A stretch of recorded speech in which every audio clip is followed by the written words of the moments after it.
Hello friends, आज हम ABM module B का लास्ट जो चैप्टर है मॉड्यूल बी का, जो कि ये सिमुलेशन है यूनिट 19, वो डिस्कस करने वाले। यहाँ से शुरू करते हैं। सिमुलेशन क्या होता है? It is a way of studying effect of change in real system through models. तो रियलिटी में सिमुलेशन को बेस्ट एग्जांपल से अगर हम समझें तो जैसे आप फ़ोन में गेम खेलते हैं, जैसे कार चला रहे हैं फ़ोन में या बाइक, ये सब आप गेम खेलते हैं, तो वो एक टाइप का सिमुलेशन मॉडल है, मतलब एक टाइप का सैम्पल मॉडल है। आपने देखा होगा कि जो बड़े बड़े प्रोजेक्ट्स, बहुत बड़े बड़े जो फ्लैट्स बनाए जाते हैं, तो उनको बड़े बड़े फ्लैट्स घर बनने से पहले आपने बहुत सारी पिक्चर में, पुरानी पिक्चर में देखा होगा कि जो बड़े बड़े फ्लैट बनने वाले होते हैं उससे पहले उसका मॉडल होता है, छोटे छोटे डिब्बे, मतलब छोटे से जगह पे इतने बड़े फ्लैट का पूरा सीन रहेगा, प्रॉपर पूरी सोसाइटी का सीन रहेगा कि ऐसे ऐसे फ्लैट्स बनेंगे। और सिर्फ पुराने पिक्चर में, अभी भी अगर आप कोई फ्लैट लेने चाहते हो तो आपने देखा होगा कि उसका मॉडल वो बना के दिखाते हैं कि हाँ ऐसे होगा, यहाँ पे आपका रूम होगा, यहाँ पे हॉल होगा, तो पूरा वो आपको एक तरह से मॉडल बना के दिखाते हैं। वही होता है simulation. So it is a way of studying effect of change in real system through models. तो रियलिटी में कैसा होगा उसको आप स्टडी करना चाहते हो मॉडल के थ्रू, वो होता है simulation. It is imitations of some real thing. तो एक तरह से ये नकल होती है, रियल थिंग या प्रोसेस की नकल होती है। In simulation we try to imitate a system और environment in order to predict actual behaviour. तो हम किसी भी सिस्टम या किसी भी इन्वायरमेंट को इमिटेट, उसकी नकल करने की कोशिश करते ताकि उसका जो एक्चुअल बिहेवियर है उसको हम प्रेडिक्ट कर सके। सिमुलेशन कैन बी डिफाइंड, अगर उसको डिफाइन करना हो तो ये होगा एक्टिंग आउट और मिमिकिंग एन एक्चुअल और प्रोबेबल रियल लाइफ कंडीशन। तो रियल लाइफ कंडीशन जो एक्चुअल में एग्जिस्ट करती है उसको, उसकी एक्टिंग करना, कोई भी रियल लाइफ कंडीशन या कोई इवेंट या कोई सिचुएशन। ऐसा हम क्यों करते हैं, क्यों हम उसका मिमिकिंग या एक्टिंग उसका क्यों करते हैं? इसलिए करते हैं to find cause of past occurrence और forecast future effects of actual circumstance और फैक्टर्स। तो उसकी कोई फोरकास्ट करने के लिए, पास्ट में क्या हुआ, फ्यूचर में क्या उसकी फ्यूचर प्रोडिक्शन है, वो करने के लिए हम ऐसा करते हैं। तो सिमुलेशन मतलब हम किसी भी इवेंट हो सकता है, कोई कंडीशन हो सकती है, कोई सिचुएशन हो सकती है जिसकी हम नकल करते हैं, इमिटेट करते हैं। अ सिमुलेशन में भी perform through solving a set of equation. अब ये कैसे सॉल्व की जाती है? कुछ सेट ऑफ इक्वेशंस हो गई, इसको मैथमेटिकल मॉडल बोलते हैं, उससे होता है constructing a physical model. Physical model आपको बताया ना, जैसे घर के छोटे छोटे नक्शे बना के दिखाए जाते हैं, प्रॉपर छोटे छोटे डिब्बे जैसे बनाए जाएंगे, ये आपका घर है, इस तरह से जो मॉडल बनाया जाता है, नकली के घर इस तरह से छोटे छोटे होते हैं, तो फिजिकल मॉडल हो गया। स्टेज रिहर्सल, स्टेज में रिहर्सल प्रैक्टिस की जा रही है। कंप्यूटर ग्राफिक्स का गेम, कंप्यूटर में भी बहुत सारे गेम्स है, ग्राफिक है, तो उस तरह से सिमुलेशन की जा सकती है। Simulation can be useful tools, ये बहुत ही इंपॉर्टेंट चीज़ है, that allows experiment without actual exposure. बिना रिस्क के, बिना एक्चुअल एक्सपोजर के आप एक्सपेरिमेंट कर सकते हैं, but they may be gross simplification of reality. They are as good as assumptions. तो जैसा आप अज्यूम करते हो उतना ही इंपॉर्टेंट है जितना आप सिमुलेट करते हो। In financial word it generally refer to using a computer system. अगर हम फाइनेंशियल टर्म में बात करें तो कंप्यूटर सिस्टम यूज़ किया जाता है to perform experiment on a model of real system. तो रियल सिस्टम के जो मॉडल है उस पर एक्सपेरिमेंट किया जाता है कंप्यूटर की मदद से। Such experiment can be undertaken before the real system is operation so as to aid in its design. ताकि मान लीजिए कोई आप डिज़ाइन बनाने जा रहे हैं तो उसमें कुछ इंप्रूवमेंट करना हो, तो आप एक्सपेरिमेंट के थ्रू भी आप जान सकते हो, फिर इंप्रूवमेंट कर सकते हो। We can see how the system might react to change in operating rules. तो कैसे सिस्टम रिएक्ट करेगा ऑपरेटिंग रूल्स चेंज करने से। We can evaluate system response to change. तो आप स्ट्रक्चर चेंज कर रहे हो, उससे कैसा सिस्टम रिस्पॉन्स कर रहा है उसको आप जान सकते हो, एवेलेट कर सकते हो। सिमुलेशन एक्सरसाइज, इसमें क्या, simulation is appropriate to simulate where size और complexity of problem make the use of other technique. तो सिमुलेशन वहाँ यूज़ होता है जहाँ पे बाकी टेक्निक डिफिकल्ट है यूज़ करना या इम्पॉसिबल है, तो वहाँ आप सिमुलेशन यूज़ कर सकते हो। एग्जाम्पल के तौर पर queuing problems have been extensively study through simulation. अगर क्यूइंग आपकी कोई इश्यूज है तो आप सिमुलेशन से कर सकते हो। Some type of inventory problems, कुछ इन्वेंट्री है, लेआउट है, मेंटेनेंस प्रॉब्लम है, तो वो भी सिमुलेशन से आप कर सकते हो। Simulation can be done with traditional static. तो इसके लिए आप ट्रेडिशनल स्टैटिकल या मैनेजमेंट टेक्निक यूज़ कर सकते हो सिमुलेशन के लिए। Simulation is useful in training managers and workers in how the real system operate. तो इससे आप मैनेजर्स को और जो वर्कर्स को आप उनके लिए यूज़फुल रहता है, ताकि जो रियल लाइफ किस हिसाब से काम होता है वो रियल लाइफ की सिचुएशन को समझ सके। In demonstrating the effects of change in system variables and real time control. तो सिस्टम वेरिएबल चेंज होने से कैसे रियल टाइम कंट्रोल चेंज होने से क्या चीज़ें चेंज होती है, तो वो सब स्टडी कर सकते हैं। Simulation is extensively use in driving license. तो सबसे ज़्यादा इसका यूज़ होता है ड्राइविंग लाइसेंस पे, जहाँ पे आपको रियल में गाड़ी नहीं चलानी बट उसकी नकल रहेगी, आपको लगेगा कि आप रियल में गाड़ी चला रहे हैं बट रियल में आप ऐसा नहीं करते। The person who learns driving, जो भी ड्राइविंग सीख रहा है, is made to face the real road accident, real road situation, traffic jams and other problems during. तो लर्निंग के फेस में उसको समझना होता है कि ट्रैफिक जैम के जैम्स किस हिसाब से रहता है, तो रियल रोड सिचुएशन वो फेस करता है किसमें, सिमुलेशन में। So that serious accidents can be avoided. तो रियल में अगर उसको भेज देंगे गाड़ी लेके तो वो एक्सीडेंट कर सकता है, कुछ भी इशू हो सकता है। लेकिन अगर सिमुलेशन करके सीखेगा कि हाँ ऐसे से ट्रैफिक जैम्स में इस तरह से निकला जाता है या बाकी की जो प्रॉब्लम्स है इस हिसाब से क्रॉसिंग की जाती है, तो काफ़ी आइडिया उसको लग जाएगा। फिर बाद में अगर उसको आप कार के साथ रियल में भी भेज रहे तो उसको उतना मुश्किल नहीं लगेगा, इतना नया भी उसको नहीं लगेगा। Simulation is commonly use in financial world, forex investment या रिस्क मैनेजमेंट एरियाज, वहाँ पे भी सिमुलेशन का यूज़ किया जाता है। फॉरेक्स फॉरेन करेंसी को खरीदना है बेचना, कहीं पे भी आप इन्वेस्ट कर रहे हैं उसको लेके, या रिस्क मैनेजमेंट देख रहे हैं कहाँ का कितना रिस्क है उसका मैनेजमेंट, तो वहाँ पे सिमुलेशन का यूज़ होता है। एप्लीकेशन ऑफ सिमुलेशन, अब अच्छे से बता रखें कि कहाँ पे सिमुलेशन का यूज़ होता है। पहला एयर ट्रैफिक कंट्रोल क्यूइंग, तो एयर ट्रैफिक कंट्रोल आपको करना है क्यूइंग में, तो वहाँ पे आप सिमुलेशन यूज़ कर सकते हैं। एयरक्राफ्ट को मेंटेनेंस शेड्यूल की कब कब किस किस एयरक्राफ्ट का मेंटेनेंस शेड्यूल होगा तो वो आप सिमुलेशन से कर सकते हो। असेंबली लाइन शेड्यूलिंग, तो असेंबली लाइन आपकी है उसको शेड्यूल आप लगा सकते हो। इन्वेंट्री रीऑर्डर डिज़ाइन, तो जो इन्वेंट्री है उसको रीऑर्डर करना है उसके डिज़ाइन के लिए कर सकते हो। Rail road operations, rail road जो भी आपके ऑपरेशंस है उसके रिगार्डिंग फैसिलिटी लेआउट है जो है। और risk modelling in financial area, financial area में कोई रिस्क मॉडलिंग आप प्रिपेयर करना चाहते हो तो उसके रिगार्डिंग भी आप सिमुलेट उसको कर सकते हो। फॉरेन एक्सचेंज मार्केट में भी आप सिमुलेट कर सकते हो और स्टॉक मार्केट में भी आप ऐसा कर सकते हो। तो ये सारे हमारे सिमुलेशंस के यूजेज है जहाँ जहाँ आप सिमुलेशन जो है यूज़ कर सकते हो। The best way to learn about simulation is to simulate, तो सिमुलेशन का बेस्ट तरीका सिमुलेट करना। एक एग्जांपल ले लेते हैं, उससे आपको समझ में आएगा कि एक्जैक्टली होता कैसे। सिमुलेट आपको आइडिया लगे ना इसमें क्या है, इसमें एक्जैक्टली किसी चीज़ की नकल की जाती है जानने के लिए कि अगर रियल में ऐसा होता। जैसे मान लीजिए आपको कार लेके बोल दिया जाए कि चलिए आप सीख रहे ड्राइव कर रहे हैं, आपको रोड पे भेज दे, आप कैसे करेंगे, नहीं कर पाएंगे। हाँ आपके बगल में रहेगा सिखाने वाला, बट बेटर है पहले आपको उस तरीके का मॉडल में आपको रखा जाएगा, आप उसको सीखेंगे कि सबसे ट्रैफिक उस तरह से आप गेम्स के थ्रू भी सीखेंगे। आपके सामने स्क्रीन रहेगा, आपको ऐसा फील होगा जैसे मैं कार के अंदर बैठा और किस हिसाब से आप अपनी कार को लेफ्ट राइट कैसे ले जा रहे हैं और किस हिसाब से आप उसको क्रॉस कर रहे हैं। तो इस तरह की काफ़ी चीज़ें आप पहले से सीख के जाएंगे और फिर आपको अगर रोड पे कार के साथ भेजा जाएगा तो आपके लिए काम काफ़ी आसान हो जाएगा। बोला था अब ये आपको एग्जाम्पल दिया ठीक है न्यूमेरिकल आपका सिमुलेशन के ऊपर। इसमें बोला था owner of outlet wishes to evaluate his daily ordering policy, तो होता कि एक आउटलेट है जो कोई सामान बेचती है और वो अपना डेली ऑर्डर करती है, मतलब डेली वो सामान लाती है और फिर बेचती है, ऐसा वो करती है। His current rule is order the demand of previous day, तो अभी कैसा है कि पिछले दिन की कितनी डिमांड थी तो उतना, मान लीजिए पिछले दिन 40 लोगों ने डिमांड की 40, मान लीजिए अगर वो मिल्क के पैकेट बेच रहा है तो पिछले दिन 40 मिल्क के पैकेट की डिमांड आई तो अगले दिन 40 का ऑर्डर करेगा। आज 45 की डिमांड आई, थे आपके पास 40 पर 5 लोगों को आपने वापस भेज दिया तो डिमांड कितनी की 45 की 45, तो अगले दिन के लिए 45 करेगा। तो जो प्रीवियस डे की डिमांड आती है उसको वो अगले दिन ऑर्डर करता है, ये उसका अभी का रूल है। His current rule is order the demand of previous day, मतलब पिछले दिन कितनी डिमांड आई वो हम आज ऑर्डर करेंगे, ऐसा इसका रूल है। But he has started thinking, लेकिन उसने सोचना शुरू किया recently that he should follow better methods to decide, तो उसने सोचा कि मैं पिछले दिन कितनी डिमांड आती है उस हिसाब से करता हूँ तो मेरे को कुछ और इससे बेटर तरीका मिल सकता है जिससे मैं आइडिया लगा सकूँ कि मुझको कितने मिल्क के पैकेट डेली परचेज करने चाहिए बेचने के लिए। ही परचेज मिल्क एट ₹32 32 रुपीज़ में वो एक पैकेट खरीदता है एंड सेल्स एट 36 रुपीज़ में बेचता है, यानी कि 4 रुपये एक पैकेट में उसको प्रॉफिट होता है। He order his requirement at the end of day, तो जो भी उसको चाहिए होता है तो डे के एंड में वो उसको ऑर्डर करता है and get some milk in the morning, क्योंकि इमीडिएट नहीं हो सकता, उनको भी जहाँ से भी लेके आएगा उनको भी सप्लाई के लिए टाइम लगता है, तो एक दिन पहले रात को बताता है कि हाँ कल इतने पैकेट चाहिए और सुबह वो मिल जाते हैं उसको। From pass experience the vendor assesses that his demand is between, उसके जो पुराने एक्सपीरियंसेस है उससे वेंडर ने आइडिया लगाया कि उसकी जो डिमांड है वो 30 to 80 लीटर्स पर डे, मतलब पर डे की डिमांड उसकी 30 to 80 लीटर के बीच में है।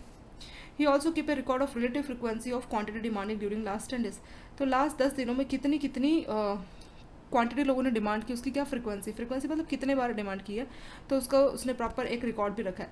Now he thinks of new ordering rules mean of quantity sold in last 10 days, अब उसने एक नया तरीका सोचा कि जो भी क्वांटिटी सोल्ड हुई है लास्ट 10 दिनों में तो उसका मीन निकालेगा, उतना ही वो अगले दिन से रखा करेगा, ऐसा उसने सोचा। देखिए क्या क्या ये इसका फ्रीक्वेंसी का मतलब क्या है, इसमें पहले मैं आपको इस क्वेश्चन को ही समझा देती हूँ कि कैसे न्यूमेरिकल है। इसमें बोला है कि डिमांड पर डे, डिमांड कितने की है, ये है डिमांड और ये है फ्रीक्वेंसी।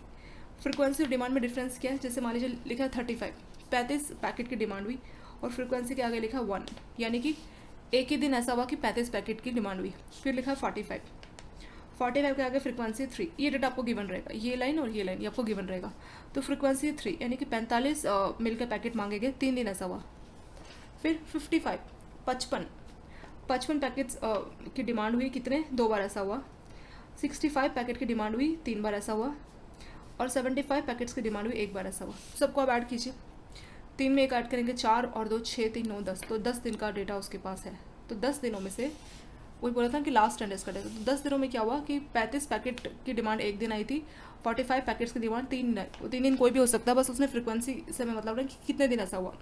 55 पैकेट्स की डिमांड 2 दिन आई, 65 पैकेट्स की डिमांड 3 दिन आई, और 75 पैकेट्स की डिमांड 1 दिन आई। तो सबको ऐड करें तो 10 दिन का उसको पास फ्रिक्वेंसी कि कितने पैकेट्स की डिमांड कितने दिन आई। फ्रिक्वेंसी हो गया डेज के हिसाब से, और ये हो गया आपका नंबर ऑफ पैकेट्स डिमांड के हिसाब से, डी। अब करना क्या, टोटल 10 हो गया, तो इसको किस हिसाब से लिखेंगे, 1/10, 3 10, 3/10, 2/10, 3/10 और 1/10, ऐसे हो जाएगा। ठीक है, अब आपको अगला करना क्या है, एक को अगर आप 10 से डिवाइड करोगे तो कितना आ जाएगा, ये आ जाएगा 0.1। ऐसे 3 को 10 से डिवाइड करोगे तो कितना आ जाएगा 0.3। ऐसे ही 2 को 10 से डिवाइड करोगे आ जाएगा 0.2। 3 को 10 से डिवाइड करोगे आ जाएगा 0.33, तो 0.3 हम एक मान के चलते हैं। 1 को 10 से डिवाइड करोगे तो आ जाएगा 0.1। अब करना क्या आपको इससे मल्टीप्लाई करते जाना, 35 को इससे, 45 को, 55 को इसको, सभी को मल्टीप्लाई करके आपस में क्या कर देना, सबको आपको ऐड कर देना, तो आपका आ जाएगा मीन। ठीक है, करना क्या है कि ये 2 डेटा आपको गिवन रहेगा कि कितना फ्रिक्वेंसी, कितना डिमांड है। तो मीन कैसे निकालना है कि फ्रिक्वेंसी है एक दिन, आउट ऑफ कितने दिन, आउट ऑफ 10 दिन एक दिन ऐसा हुआ कि 35 पैकेट्स की डिमांड हुई। 45 पैकेट्स की डिमांड हुई 3 दिन, 3 दिन कितने में से, 10 दिन में से, 10 दिन में से 3 दिन ऐसा हुआ, तो 3/10 आ गया। ऐसी 55 पैकेट्स की डिमांड हुई 2 दिन, तो 2 डिवाइडेड बाई 10, तो टोटल तो डिवाइड बाय सबको करना ही है, डिवाइड बाई 10। ऐसी 65 पैकेट्स की डिमांड 3 दिन हुई, तो 3 डिवाइडेड बाई 10। ऐसी 75 पैकेट्स की डिमांड 1 दिन हुई, यानी 1 डिवाइडेड बाई 10। अब करना क्या, सबको डिवाइड करके चलना, 1/10 0.1, 3/10 0.3, 2/10 0.2, 3/10 0.3 और 1/10 0.1। उसके बाद आपस में इसको मल्टीप्लाई करना है, डिमांड मल्टीप्लाई बाय फ्रिक्वेंसी, तो 35 multiply by 0.1 plus 45 multiply by 0.3 plus 55 multiply by 0.2, 65 multiply by 0.3 और 75 मल्टीप्लाई बाय 0.1। इसको मल्टीप्लाई करना और फिर ऐड करना है। तो वही किया, देखिए मल्टीप्लाई करके सभी को ऐड किया, ऐड करके आप इसको मल्टीप्लाई करोगे तो कितना आ जाएगा, जो भी वैल्यू आएगी ना सबको मल्टीप्लाई करके आपस में ऐड करके, तो वैल्यू आएगी आपकी कितनी, 55 लीटर्स। तो ये आपका मीन आ गया, यानी अब से वो आगे के दिनों में, क्योंकि ये तो 10 दिनों का डेटा है ना उसका, तो आगे के दिनों में डेली वो 55 लीटर्स की डिमांड करेगा। ठीक है, ये उसका मीन आया, तो वही इसमें लिखा है कि 55 liters. So we have 2 rules, old rule और न्यू रूल। ओल्ड रूल के हिसाब से क्या है कि quantity demanded on previous day, तो पहला रूल के हिसाब से वो करता क्या था कि जितनी डिमांड आई ना प्रीवियस डे, मतलब कल, एक दिन पहले, तो अगर हम आज के डे को n मानते हैं तो प्रीवियस डे कितना हो जाएगा n-1। जैसे आज मान लीजिए 2 तारीख है तो कल क्या होगा, 2 - 1 तारीख वैसे ना, या अगर आज 10 तारीख है तो कल क्या होगा 9 तारीख, तो इसलिए n-1, n है 2 डेज, आज का क्या डेट है, -1 मतलब यस्टरडे। तो जो भी डिमांड मेरी यस्टरडे को आई है वो ही मैं डिमांड करता हूँ। जैसे वो पहले यही तो करता था कि आज लोगों ने बोला, कल लोगों ने बोला था कि 40 लोग आए थे डिमांड के लिए, तो आज हमने 40 पैकेट रख लिए। लेकिन आज 50 लोगों ने डिमांड किया, क्योंकि 40 में से 10 लोग चले गए थे ऐसे ही, तो डिमांड के लिए 50 आए थे, तो आज कल के लिए मैं 50 रखूँगा। या अगर आज 50 है तो कल के लिए मैं 50 रखूँगा, अगर आज 60 है तो कल के लिए मैं 60। तो इससे जो पुराने दिन जो डिमांड आ रही थी क्वान्टिटी की, तो वही हम आज के लिए रख रहे थे। ये है ओल्ड रूल। न्यू रूल जो हमने यहाँ सीखा, जिसमें हमने मीन कैलकुलेट किया। तो ओल्ड रूल में क्या था, जो प्रीवियस डे में क्वांटिटी था डी n-1, वही मेरी डिमांड हुआ करती थी। डी मतलब कितनी डिमांड की, n-1 यानी कि प्रीवियस डे। ठीक है, डिमांड कितनी क्वांटिटी की गई है, कितने पैकेट्स, और n-1 हो गया मेरा प्रीवियस डे। तो मेरा ओल्ड रूल है। न्यू रूल के हिसाब से क्या पता लगा कि न्यू रूल मतलब मीन ऑफ लास्ट 10 डेज। तो लास्ट 10 डेज का मैंने मीन निकाला, कैसे किया, मल्टीप्लाई किया उसके रिस्पेक्टिव जो भी उसका फ्रिक्वेंसी है, तो कितना है 55 लीटर्स। तो न्यू रूल के हिसाब से, ये तो ओल्ड रूल है, ऐसे हमारे न्यू रूल के हिसाब से कितना आया 55 लीटर्स। तो वही लिखा है, ओल्ड रूल के हिसाब से ये है और न्यू रूल के हिसाब से हमारा ये हो गया, 2 हो गया। उसके बाद बोला let us compare these orders in terms of profit. अगर प्रॉफिट की टर्म में आप जाना चाहो तो कैसे करोगे, प्रॉफिट का मतलब क्या होता है, प्रॉफिट का मतलब कितनी हमने क्वांटिटी बेची और प्राइस कितने का था। मतलब मान लीजिए हमने 10 क्वांटिटी बेची, जैसे एग्जांपल के तौर पे कि ये प्रॉफिट की सबसे कैलकुलेट होगा। तो प्रॉफिट आप कैसे कैलकुलेट करोगे, एग्जांपल के तौर पे कि प्रॉफिट के लिए हम क्या करेंगे कि हमने कितनी क्वांटिटी बेची है, सोल्ड क्वांटिटी, इनटू पी मतलब उसका प्राइस कितना है, कितने में हमने बेची है, माइनस ऑर्डर्ड क्वांटिटी, कितनी मैंने ऑर्डर की थी, मल्टीप्लाई बाय सी, उसका प्राइस कितना। तो मतलब मेरा जो सोल्ड मैंने कितना किया, उसमें से कितने में मैंने बेचा और मैंने कितना ऑर्डर किया था, कितना मैंने खरीदा और कितना मेरा कॉस्ट प्राइस था, उसको जो डिफरेंस है वही हमारा प्रॉफिट होगा। वही यहाँ लिखा है, पी हमारा सेलिंग प्राइस है, सी हमारा कॉस्ट प्राइस है। तो पी मतलब मैंने कितने में उसको बेचा, और सोल्ड क्वांटिटी मतलब मैंने कितने पैकेट्स बेचे, माइनस ऑर्डर मैंने कितने क्वांटिटी ऑर्डर किए, और मल्टीप्लाई बाय सी हो गया उसका कॉस्ट प्राइस, कितने मैंने खरीदे थे। ठीक है, वही लिखा P and C R cost price. उसके बाद बोला है कि assume that the unsold milk packets are thrown away as they are perishable. तो जो पैकेट्स यूज़ नहीं हो पाए उसको हमने फेंक दिए, क्योंकि पेरिशेबल मतलब ज़्यादा टाइम चलता नहीं, ख़राब हो जाता। Now to prepare for simulations we have to develop a method for demand generation. तो देखिए 10 दिन का डेटा हमने समझ लिया। Let us use the probability distribution of demand and random number to generate a demand for next 20 days. तो पहले के जो 10 दिन है उसका डिमांड हमने समझ लिया। अब आगे के 20 दिन की हम क्या कर रहे हैं, जनरेट कर रहे हैं कि क्या कैसे वो प्रोबेबिलिटी डिस्ट्रीब्यूशन के हिसाब से काम करेगा। तो देखिए डिमांड पर डे ये एज इट इज़ पहली लाइन है, ऐसी रिलेटिव फ्रिक्वेंसी ये भी एज इट इज़ दूसरी लाइन है, और प्रोबेबिलिटी जो कि हमने यहाँ पे भी इससे पहले थोड़ी देर पहले सॉल्व किया था, कैसे कैलकुलेट किया था, 1 डिवाइडेड बाई टोटल कितना था 10, ऐसे 3 divided by 10, 2 divided by 10, 3 divided by 10, 1/10, जो कि वैल्यूज आई थी 0.013। तो ये पूरा लाइन प्रोबेबिलिटी वैसे ही है। नेक्स्ट लाइन में हमें क्या करना है, हमें जानना है प्रोबेबिलिटी, ये प्रोबेबिलिटी आपका एक तरह से फ्रिक्वेंसी के बारे में बता रहा है। अब हमें जानना है क्यूमुलेटिव फ्रिक्वेंसी। क्यूमुलेटिव फ्रिक्वेंसी में क्या होता है, तिरछा ऐसे ऐड होता है। मैंने इसके ऊपर आपको केस स्टडी भी बताया था सिमुलेशन के ऊपर ही। तो तिरछा कैसे ऐड होता है, क्यूमुलेट, जैसे मान लीजिए फ्रिक्वेंसी आपको दिया है 1 2 3 4, यह फ्रिक्वेंसी आपको CF क्यूमुलेटिव फ्रिक्वेंसी सॉल्व करना है। तो पहली चीज़ तो ऐसी आ जाएगी, दूसरी चीज़ 2 + 1 3, 3 + 3 6, 6 + 4 10। मतलब पहली चीज़ को आपको एज इट इज़ लिखना है और फिर तिरछा आपको उसमें ऐड करके उसके सामने लिखना है। एक बार फिर से समझते हैं, 1 2 3 4 उसका क्यूमुलेटिव फ्रिक्वेंसी निकालना है, फ्रिक्वेंसी गिवन है। तो 1 के सामने 1 लिख देंगे, 2 के सामने क्या लिख देंगे 2 + 1, 1 के सामने तो 1 है, 2 के सामने लिख देंगे 2 + 1 3, 3 के सामने क्या लिख देंगे 3 + 3 6, ऐसे 6 + 4। तो फ्रिक्वेंसीज आपने क्यूमुलेटिव फ्रिक्वेंसी देखा कि हमने कैसे इसमें बनाया। तो फ्रिक्वेंसी हमें गिवन है, कितना है, वही है 1 3 2 3 1। इसको लिख लेते हैं, काम करते हैं। फ्रिक्वेंसी में दिया 1 3 2 3 1। अब हमें इसकी क्यूमुलेटिव फ्रिक्वेंसी निकालनी। तो पहला नंबर जो 1 है उसको हम एज इट इज़ लिखेंगे। दूसरा नंबर 3 को हम कैसे लिखेंगे 3 + 1 4। ऐसे ही 2 को कैसे लिखेंगे 2 + 1 2 + 4 6, और 3 को क्या लिखेंगे 3 + 6 9, 9 + 1 10, इस सब से लिखेंगे। ठीक है, आपका लेकिन जो प्रोबेबिलिटी आपने कैलकुलेट किया, इसके लिए आपको क्यूमुलेटिव फ्रिक्वेंसी आपको सॉल्व करना है। कैसे करेंगे, 0.1 का एज इट इज लिखेंगे 0.1 या 0.10। नेक्स्ट में 0.3 मैंने यहाँ पे आपके लिए लिखा है, बुक में ये नहीं मेंशन है, रैंडम नंबर के हिसाब से इंटरवल में है। तो 0.3 + 10 आ जाएगा 0.44 या 0.40 मैंने लगा दिया, मैंने 2 डिजिट तक लिया इसको। फिर 0.2 और 0.4 0.6 आ जाएगा, तो 0.6 या 0.60 बोलिए। ऐसे 0.3 + 0.6 0.9 आ जाएगा, और 0.9 + 1 1.0 आ जाएगा। ठीक है, तो ये सब हमने लिख लिया। अब हमें रैंडम नंबर का इंटरवल बताना है। इंटरवल के लिए मैंने आपको पहले ही बताया था कि 0.10 है, इसके पॉइंट्स को आप इग्नोर कीजिए, इसको आप 10 मान के चलिए, इसको 40 60 90 100 मान के चलिए। तो 10 से एक नंबर पहले लेते हैं। तो जो रैंडम नंबर का इंटरवल शुरू होता है वो 0 से शुरू होता है। 0 - 10 में से एक किया 9, तो पहला होगा 0 से 9। तो अगला तो नेक्स्ट नंबर आएगा 10 से लेके 40 में से कम कीजिए 39, 60 में से कम कीजिए, तो 39 पे खत्म हो, तो अगला 40 से शुरू होगा, खत्म कहाँ पे होगा 60, 60 में से कम कीजिए 59, 59 के बाद अगला 60 से शुरू होगा, 90 में से कम कीजिए 89, ऐसे 89 का अगला 90, 90 से शुरू होगा और ख़त्म कहाँ पे होगा 100, 100 में से कम कीजिए 99। तो जो रेंज है रैंडम नंबर का इंटरवल इस हिसाब से बनाया जाता है।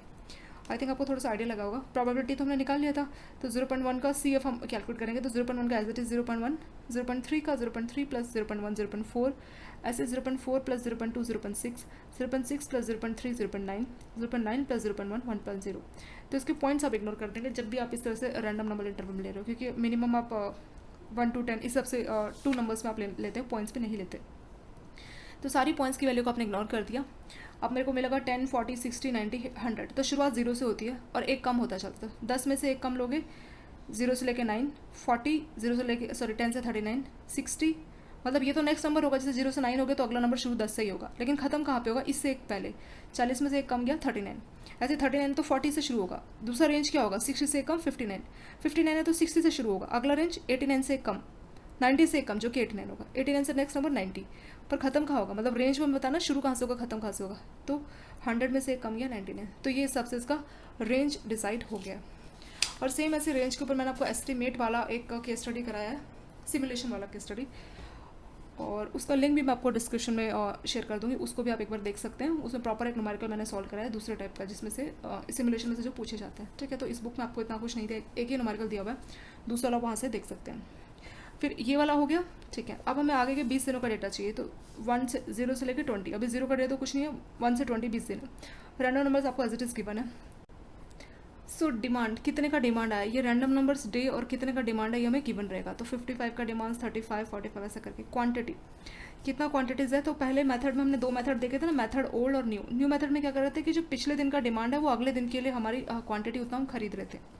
क्वांटिटी मतलब हम खरीद रहे हैं, सोल्ड मतलब हम बेच रहे हैं। तो ये हम बाई कर रहे हैं और ये हम सेल कर रहे हैं, सोल्ड कर रहे हैं, ठीक है, सेल कर रहे हैं। ऐसे ही बाई कर रहे हैं, क्वांटिटी खरीद रहे हैं और ये सेल कर रहे हैं। इन दोनों में डिफरेंस क्या, Q1 S1 Q2 S2। ये Q1 हम ओल्ड मेथड से यूज़ कर रहे हैं। ओल्ड मेथड में हमने क्या रूल लगाया था कि जो क्वांटिटी डिमांड है, जो प्रीवियस डे का क्वांटिटी वो नेक्स्ट डे के लिए होगा।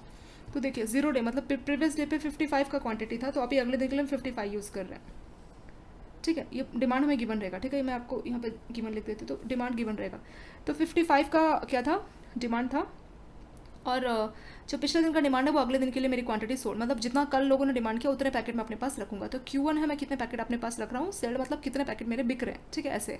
और ये ओल्ड मेथड है, तो ओल्ड मेथड ये Q1 S1 ओल्ड मेथड और Q2 S2 न्यू मेथड है। अभी हमने थोड़ी देर पहले देखा था ना, ओल्ड मेथड में क्या करता है कि कल जितने लोगों ने डिमांड की उतने पैकेट मैं आज खरीद लूँगा। कल 40 लोग आए, मैं आज 40 पैकेट रख लूँगा, मतलब अगले दिन।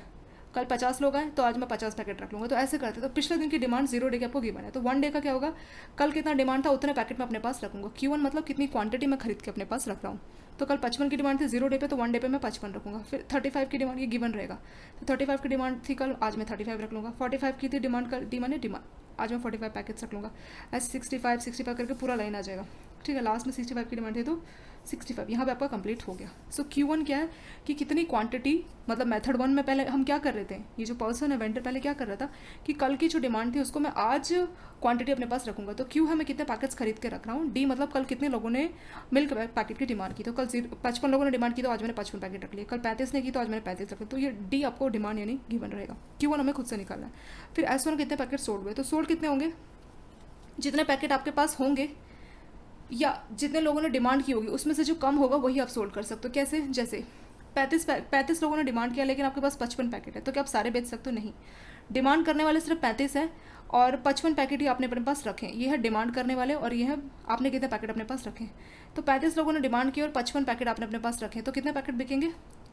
मेन चीज़ लोगों के ऊपर है, लोग जितना डिमांड करेंगे वही आपका बिक सकता है। जो डिमांड किया है वही हमारा बिकेगा। तो डिमांड 35 लोग मांगने आए लेकिन हमारी दुकान में 55 पैकेट था, तो कितने पैकेट बिकेंगे। आप सोचिए खुद से कि 35 लोग पैकेट मांगने आए, मतलब 35 लोग आए एक पैकेट के लिए, हम ऐसा मानते हैं, और मैंने 55 पैकेट रखे आज के दिन में, डे 1 में, तो कितने पैकेट बिकेंगे, सेल होंगे 35 ही पैकेट।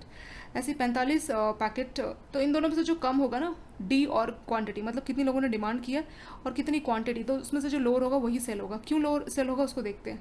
जब मान लीजिए कम लोगों ने डिमांड किया है तो मेरे पास ज़्यादा पैकेट है, कैसे हो सकता है, नहीं बेच सकते। मतलब डिमांड की मान लीजिए 10 ने और मेरे पास पैकेट्स हैं 20, ये है डिमांड, लोग कितने पैकेट की डिमांड कर रहे हैं, और ये है क्वांटिटी मेरे पास कितने। मान लीजिए 2 लोगों की डिमांड की और ये 4 है, इनका छोटा क्या है, लोअर, 2 और 4 में 2 है, ठीक है। 4 और 2, इनका छोटा क्या है, 2। ऐसा क्यों है, बार बार ये लोअर नंबर क्यों आ रहा है, रीज़न, 2 लोगों ने डिमांड की, 2 ही लोग मेरे दुकान में आए और मेरे पास 4 पैकेट थे, पर हर कोई पर्सन एक ही पैकेट लेता, हम ऐसा मानते हैं। तो 2 लोग आए पैकेट लेने और 4 मेरे पास है, तो कितने पैकेट सोल्ड होंगे, क्योंकि 2 ही लोग मांगने आए और 4 मेरे पास भले पैकेट। मैं उनको ऐसे थोड़ी बोल सकता मेरे पास 4 पैकेट आप 2 ले जाए, ऐसा नहीं बोल सकते ना लोग सुनेंगे, उनको जितना चाहिए उतना ही आपकी दुकान से खरीदेंगे। तो 2 लोगों ने डिमांड की और 4 पैकेट मेरे पास है, तो ऑब्वियसली 2 ही पैकेट बिकेंगे। 4 लोगों ने डिमांड की, मतलब दुकान में 4 लोग आए, पर मेरे पास क्वांटिटी सिर्फ मेरे पास 2 ही पैकेट है, तो आप कैसे, आप 2 पैकेट को क्या कोई जादू करके 4 पैकेट में तो नहीं कन्वर्ट कर सकते। तो आप क्या कर सकते हो, सिर्फ 2 ही पैकेट आपके बिके। या अगर 3 है, मतलब 3 लोगों ने डिमांड की और 3 पैकेट है, तो तीनों बिक जाएंगे। या 6 या 4 लेते हैं, मतलब 6 लोग डिमांड करना है पर मेरे पास 4 ही पैकेट थे, तो कितने पैकेट बिकवाएंगे, जितने मेरे पास थे उतने ही, तो 4। तो हमेशा जो डिमांड और क्वांटिटी मेरे पास है उसमें से जो लोअर नंबर है वही बिकेंगे हमेशा। आप चाहे तो मैंने आपको 3-4 एग्जाम्पल ऐसे बता भी दूँ, सेम ऐसे किया है। तो जो डी और Q1 में जो छोटा नंबर होगा वही हमारा S1 होगा, उतने पैकेट बिकेंगे। तो 35 की डिमांड की है लेकिन 55 पैकेट है, तो 35 लोगों ने डिमांड की तो उतने लोग पैकेट लेके जाएंगे। 45 लोगों ने डिमांड की है, ज़्यादा लोग आए, पर मेरे पास सिर्फ 35 पैकेट थे, तो 35 ही बिकेंगे, जितना है उतना ही तो हम दे सकते हैं। 65 लोग पैकेट मांगना है, पर मेरे पास तो दुकान में सिर्फ क्वांटिटी थी 45 की, तो मैं 45 भी बेच सकता हूँ। 65 लोग मांगने आए, 65 मेरे पास पैकेट थे, मैंने सारे बेच दिए 65। 75 लोग मांगने आए डिमांड की और मेरे पास सिर्फ 65 पैकेट थे, तो मैं जादू से 10 पैकेट तो नहीं ला सकता, तो मैं 65 ही बेच सकता। तो इसीलिए जो डिमांड और क्वांटिटी है, मतलब लोग जो डिमांड कर रहे हैं और जो क्वांटिटी हमारे पास है, तो उसमें से जो लोअर है वही हमेशा सेल होगा, वही हमेशा बिकेगा। आप सब में देख लीजिए, इन दोनों रोज में से जो छोटा नंबर होगा 45 35 में 35, 65 45 में 45, या 55 45 45, तो जो छोटा नंबर है वही हमेशा सेल होगा। मैंने आपको लॉजिक भी बताया कि डिमांड करने जितने आएंगे और मेरे पास जितने पैकेट होंगे तो वो डिमांड वाले की मर्जी पे डिपेंड करेगा, और जब मेरे पास पैकेट कम है, लोग ज़्यादा डिमांड करें, तो मेरी मर्जी, मतलब मेरे पास जितने पैकेट है वही मेरी मर्जी रहेगी ना। जितने पैकेट है मैं सारे अपना बेचने के बेस्ट ट्राई करूँगा, तो सारे पैकेट अगर कम रहेंगे मेरे पास, लोगों की डिमांड ज़्यादा रहेंगे, तब भी कम हो, तो दोनों में से जो कम है वही नंबर हमारा S1 में आ जाएगा। फिर अगला प्रॉफिट। प्रॉफिट कैसे कैलकुलेट करते हैं? प्रॉफिट का मतलब कितने मैंने पैकेट्स खरीदे, क्वांटिटी का मतलब क्या है, कितने मैंने पैकेट्स परचेज किए और कितने सेल किए, उन्हीं का डिफरेंस। ठीक है, तो आपने 55 पैकेट, मैं अगर लिखती हूँ यहाँ पे Q1 क्या है, मैंने अपने पास रखे ना, तो ये मेरा हो गया परचेज, और S1 क्या, मैंने कितने सेल किए। तो पहला है 55 35, दूसरा है 35 35। ठीक है, तो मैंने 55 पैकेट खरीदे और 35 पैकेट बेचे, यही तो बोल रहा हूँ ना। 55 क्वांटिटी 1 मतलब मैंने कितने पैकेट रखे, S1 मतलब मैंने कितने बेचे, तो 55 मैंने रखे और 35 मैंने बेचे। ठीक है, तो ये मैंने बाई किए और ये मैंने सेल किए, बेचे मतलब सेल किए। ठीक है, मेरे को बाई मैंने 55 पैकेट किए, सेल किए, पर मेरे को उसका प्राइस भी तो पता होना चाहिए, कितने मैंने बेचे कितने में खरीदे। तो लिखा है यहाँ पे कि सेलिंग प्राइस 36 और कॉस्ट प्राइस 32। तो सेलिंग प्राइस कितना है 36, कॉस्ट प्राइस कितना है 32। क्या करोगे, प्रॉफिट होता है selling price minus cost price, मतलब कितने का मेरे को देना पड़ा और कितना पैसा मेरे को पड़ा, उसका डिफरेंस ही प्रॉफिट होता है। तो सेलिंग प्राइस कितना है 36, कितने मैंने पैकेट सोल्ड किए, तो 1 लीटर कैसे, कितने लीटर सेल किए, 35 लीटर सेल किए, माइनस कॉस्ट प्राइस कितना है 32, और कितने का मेरे को कॉस्ट प्राइस पड़ा पर लीटर का, 55 लीटर मैंने खरीदे, तो इन दोनों का difference 36 minus 35 minus 32 multiply by 55। अब आपको क्या करना है, इसको आप ऐसे लिख सकते हो, 36 को 35 से पहले आप मल्टीप्लाई कर लीजिए, कैलकुलेटर लेते हैं और वहाँ पे हम क्या करते हैं 36 माइनस 32 करते हैं। सिंपल कैलकुलेटर लिया हुआ है यहाँ पे फ़ोन में मैंने, 36 मल्टीप्लाई बाय 35 कितना आएगा 1260, तो ये आया मेरा 1260 माइनस 32 55, ऐसे ही करते हैं 32 मल्टीप्लाई बाय 55 कितना है 1760। अब इसका माइनस कर लेते हैं, 1260 माइनस 1760 कितना है -500, तो पहला वैल्यू कितना है -500। ठीक है, इस हिसाब से आपको सारा कैलकुलेट करना है। कैसे करना है, जैसे एक लास्ट वाला और मैं आपको कैलकुलेट करके बताती हूँ, कोई रैंडमली हम ले लेते हैं 65 35 ले लेते हैं। ठीक है, तो क्वांटिटी है 65, क्वांटिटी कितनी है और उसका सेलिंग प्राइस, क्वांटिटी है 65, हम कौन सा ये वाला ले रहे हैं, ठीक है 13 वाला, 65 और 35 है उतना हमने सेल किया, 65 क्वांटिटी और 35 हमने सेल किया। ठीक है, 65 35 तो सेल किया, तो सेलिंग 35 लीटर किया और क्वांटिटी रखी, तो यानी हमने बाई किया। तो प्रॉफिट का फॉर्मूला वही जो हमने यहाँ लगाया था, प्रॉफिट का फॉर्मूला क्या होता है, selling price minus cost price. Selling कितना सेल किया 35, और एक के लिए कितना हमें देना पड़ा, सेलिंग प्राइस है 36, ये आपको गिवन रहेगा, जैसे यहाँ पे आपका गिवन था। सो 36 माइनस कॉस्ट प्राइस, कितना हमने बाई किया 65, और एक के लिए हमें कितना पैसा देना पड़ा 32 रुपीज़। ठीक है, ये गिवन है डेटा, यहाँ देखिए यहाँ पे 32, सो 32 कुछ नहीं करना, 35 माइनस 35 मल्टीप्लाई बाय 36 कीजिए, 35 मल्टीप्लाई बाय 36 कितना है 1260, 35 36 ये आ गया 1260 माइनस 65 32 कीजिए, 65 मल्टीप्लाई बाय 32 कितना आएगा 2080। अब 1260 में से 2080 को माइनस करेंगे, 1260 माइनस 2080 कितना है -820। क्या था 13वें का आंसर, देखिए 13 वाला क्या था ना हमने -820, तो मैंने रैंडमली आपको दो, पहला और लास्ट वाला से कैलकुलेट करके दे दिया। आप बाकी सबको कैलकुलेट करेंगे तो पूरी लाइन आपकी आ जाएगी। ठीक है, एक तो हमने ये कैलकुलेट किया और एक ये वाला कैलकुलेट, तो इस सबसे हम पूरा का पूरा प्रॉफिट अच्छे से, पूरी लाइन का प्रॉफिट हम कैलकुलेट कर सकते हैं। ठीक है, यहाँ तक आपको समझ में आ गया होगा। अब ये हमारा ओल्ड मेथड यहाँ पे खत्म हो चुका है, यहाँ पे हमारा ओल्ड मेथड खत्म हो चुका है। अब यहाँ से Q2 से हमारा न्यू मेथड शुरू होगा। न्यू मेथड में हमने क्या बताया था, न्यू मेथड में हमने पहले उसका मीन निकाला था, ये तो हमने किया था ना, मीन जो कि 55 आया था, लिखा था ना। न्यू मेथड में हमने 10 दिनों का मीन निकाला, उसको सॉल्व किया था और कितना आया था 55। तो 55 लीटर डेली अपनी दुकान में रखेगा। तो अब देखिए क्वांटिटी मतलब कितना वो खरीद के रखेगा। उसने बोला कि मैं मीन का जो वैल्यू वो रखूँगा, प्रीवियस डे वाला नहीं रखूँगा, तो मीन के हिसाब से आया था 55। तो उसका जो क्वांटिटी है वो डेली हर आगे के 20 दिनों तक 55 ही रखेगा। इसमें से उसका सोल्ड कितना होगा, 55 जो पैकेट अपने पास रख रहा है उसमें से उसका सोल्ड कितना होगा। ठीक है, देखना पड़ेगा इसको, फिर से वहीं वाले से हम कंपेयर करेंगे। 35 की डिमांड और 55 पैकेट आपने रखे, तो कितने पैकेट आपके बिकेंगे, 35 ही बिकेंगे। 45 की डिमांड है और 55 पैकेट है, 45 ही बिकेंगे। मैंने कहा था ना कि जो डिमांड होता है और जो पैकेट हम अपने पास रख रहे हैं उसमें से जो लोअर नंबर होता है वही हमारा आंसर होता है। ऐसे देख लीजिए 65 की डिमांड है, 55 पैकेट तो 55 ही रखेंगे। तो हमेशा जो सोल्ड होगा, सोल्ड किस पर डिपेंड करेगा, सोल्ड और डिमांड के ऊपर मैंने आपको पहले ही बताया था। आपको पता करना है कि कितने पैकेट मेरे बिकेंगे, तो डिपेंड करेगा कि कितनी दुकानें मेरे लोग आए, कितने की डिमांड है और कितनी क्वांटिटी मैंने अपने पास रखी है। जो कितने पैकेट मेरे सोल्ड होंगे वो इसी पर डिपेंड करेगा, ठीक है। मेरे लोग कितने डिमांड करने आए, कितने लोगों ने पैकेट मांगे और कितनी क्वांटिटी मैंने अपने पास रखी है। मान लीजिए 20 लोग आए मांगने और मेरे पास 20 पैकेट है, तो नॉर्मल सी बात है 20 ही पैकेट बिकेंगे। मान लीजिए 18 लोग आए मांगने, मेरे पास 20 पैकेट है। जब 18 लोग ही आए तो 20 पैकेट है, तो मैं कितने 18 पैकेट तो बेच पाऊंगा, बाकी 2 पैकेट मेरे पास बच जाएंगे। तो सोल्ड हो जाएंगे 18 और मेरे पास 2 पैकेट एक्स्ट्रा बच जाएंगे। शाम को दुकान जब मैं बंद करूंगा तो 2 पैकेट मेरे को एक्स्ट्रा दिखेंगे। ऐसे मान लीजिए उल्टा होता है, यानी कि 20 पैकेट की डिमांड है, मेरे पास 18 पैकेट ही मैंने रखे, जस्ट एग्जांपल। तो 20 पैकेट लोग मांगना है, पर मेरी दुकान में तो सिर्फ 18 पैकेट थे, तो मैं कितने पैकेट बेचूँ? क्या मैं 20 बेच सकता हूँ? नहीं, क्योंकि दुकान में जब 18 पैकेट, आप कहाँ से 20 पैकेट बेच सकते हो? नहीं बेच सकते ना, इसीलिए 18 पैकेट ही बिकेंगे।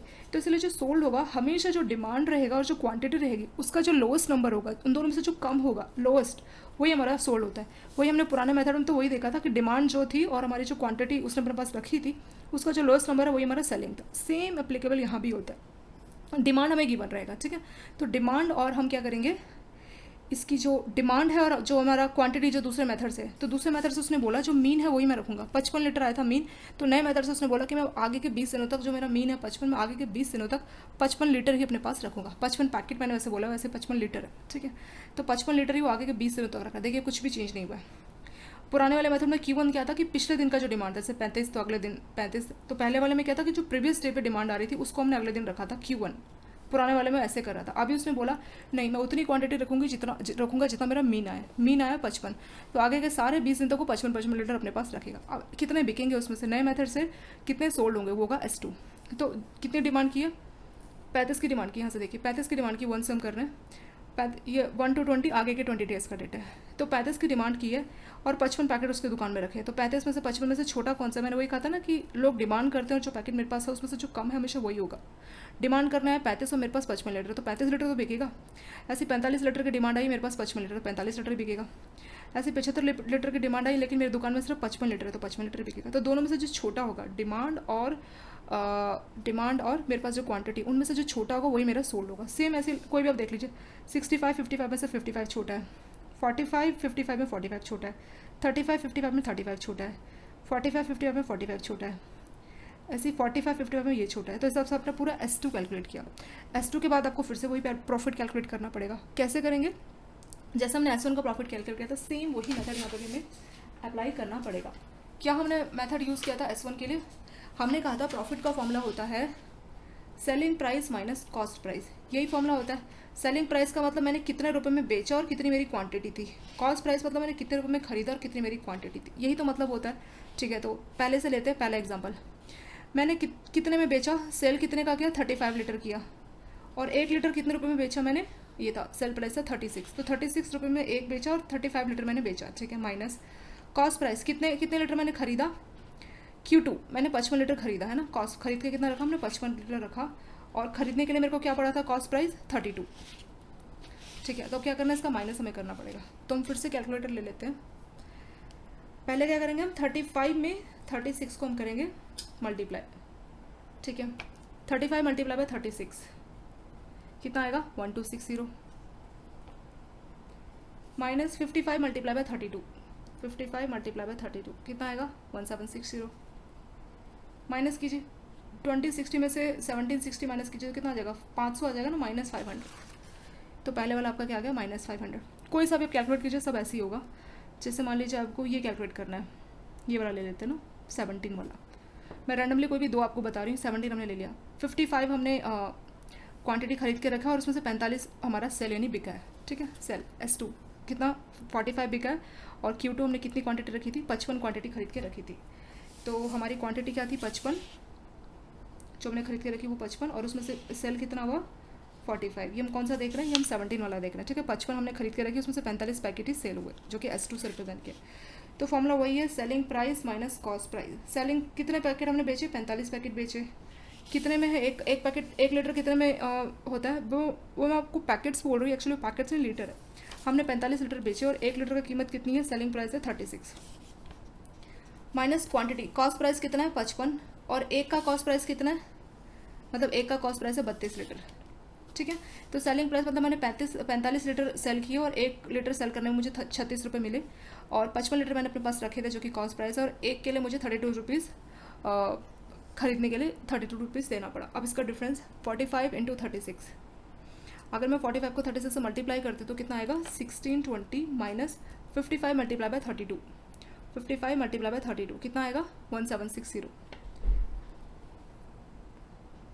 अब आपको इसका माइनस करना पड़ेगा, कैसे करेंगे माइनस 1620 माइनस 1760 कितना आएगा माइनस 140, माइनस 140। तो 17 वाले का आंसर देखिए क्या है, ये वाला हमने सॉल्व किया था ना 17 वाला, कितना है आंसर माइनस 140, यही हमारा आंसर है, ठीक है। सब पूरी की पूरी लाइन सॉल्व करोगे तो करना क्या आपको, आपने पूरा का पूरा आपको ये सब समझ में आ गया, ये गिवन है, रैंडम नंबर हमें दिया था, डिमांड हमें गिवन थी, क्वांटिटी 1 हमने पहले मेथड से कहा था कि पिछले डे का, फिर सेलिंग 1 जो डिमांड और क्वांटिटी में से जो छोटा है वो, फिर उसको हमने प्रॉफिट निकाला, मैंने आपको फॉर्मूला बताया ना, profit minus selling price minus cost price, कितने लीटर बिका कितने रुपए का बिका, कितने लीटर बेचे कितने रुपए हमें कितने लीटर खरीद के रखा और कितने रुपए में देने पड़े, कॉस्ट प्राइस और सेलिंग प्राइस, उसका डिफरेंस प्रॉफिट। तो पूरा प्रॉफिट पहले वाले मेथड से और प्रॉफिट दूसरे मेथड से आ गया।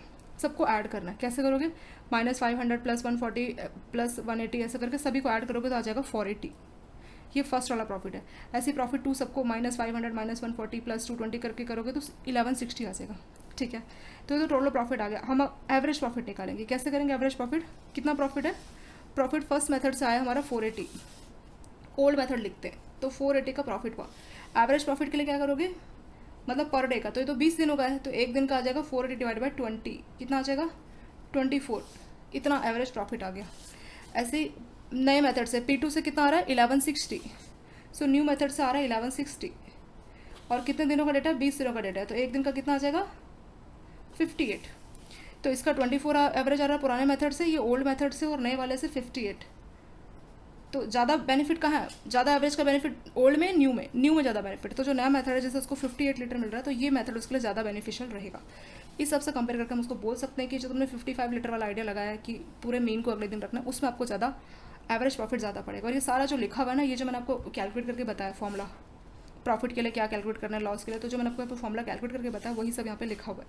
और ये जो आपको स्टेप 1 स्टेप 2 में कराना कि कैसे कैसे किए हैं ये सब कुछ, ये वही है जो मैं आपको समझा रही थी कि कैसे D1 कैसे लॉस देखते हैं। जैसे लिखा ना quantity sold will be lesser of demand और क्वांटिटी ऑर्डर्ड, जो डिमांड क्वांटिटी की है वो और जो डिमांड सोल्ड की है उसका लेसर, ये सारा कुछ जो मैंने आपको बताया ना लेस अमाउंट, वही सब यहाँ पे बता रखा है कि किस हिसाब से इसको सॉल्व किया, वो मैंने आपको ऐसे मुंह से बोल के बताया तो इसको पढ़ने का आपको ज़रूरत नहीं है, ठीक है। तो ये सारा मेथड भी वही है कि किस हिसाब से प्रॉफिट कैलकुलेट करते हैं। तो हमने देखा कि 24 आया ओल्ड मेथड से और 58 आया न्यू मेथड से, तो हम उसको बोल सकते हैं कि जो नया रूल है आपका जिसमें आपने 55 लीटर डेली रखना है उसमें आपको ज़्यादा बेनिफिट मिलेगा।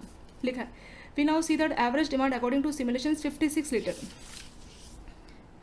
तो सिमुलेशन के हिसाब से अगर हम एवरेज डिमांड की बात करें, ये जो हमने एवरेज डिमांड कैसे सभी को ऐड करके 20 से डिवाइड, तो 56 लीटर की एवरेज डिमांड आ रही है, ठीक है। Average sales 50 liter, average sales कहाँ पे, ये देखिए एवरेज सेल्स पहले मेथड से कितना आ रहा है 50 लीटर आ रहा है अकॉर्डिंग टू ओल्ड मेथड, लिखा है कि 50 liter old method and 50.5 liter according to new methods. Average sale जो है हमारी सेल्स का एवरेज ओल्ड मेथड से तो 50 लीटर आ रहा है, कैसा आया 50, 20 से डिवाइड करते चलिए, 1000 को 20, सबको आपको 20 से डिवाइड करना है क्योंकि 20 दिनों का डेटा है ना, तो सबको आप 20 से डिवाइड करोगे तो 1000 को 20 से करोगे तो 50। तो ओल्ड मेथड से एवरेज सेल आ रही है 50 लीटर और न्यू मेथड से एवरेज सेल्स आ रही है 50.5 लीटर। वही लिखा है कि according to old method 50 liters and new method 50.5 liter according to new method. Average order is 55.50 liters old method 55.50। देखिए एवरेज ऑर्डर मतलब कितनी आपने क्वांटिटी ऑर्डर की अपने लिए रखी, तो वो था 55.5 ओल्ड मेथड से और 55 न्यू मेथड से, वही सब लिखा है 55.5 ओल्ड से और न्यू। सो नए मेथड से आपको दिखा कि प्रोबेबिलिटी आपकी अच्छी इंप्रूव की है, हर जगह आप चेक कर लीजिए आपके नए मेथड से आपको ज़्यादा बेनिफिट हुआ है। तो आप क्या करोगे, जो नया मेथड है यानी कि न्यू रूल 55 आपको एवरेज रखना, वो आप अप्लाई करोगे। आई थिंक आपको ये वाला एग्जांपल नंबर का समझ में आएगा, उसको आप अच्छे से एक बार दोबारा से देखिए, ये वाला नंबर आपके लिए काफ़ी ज़्यादा इंपॉर्टेंट है।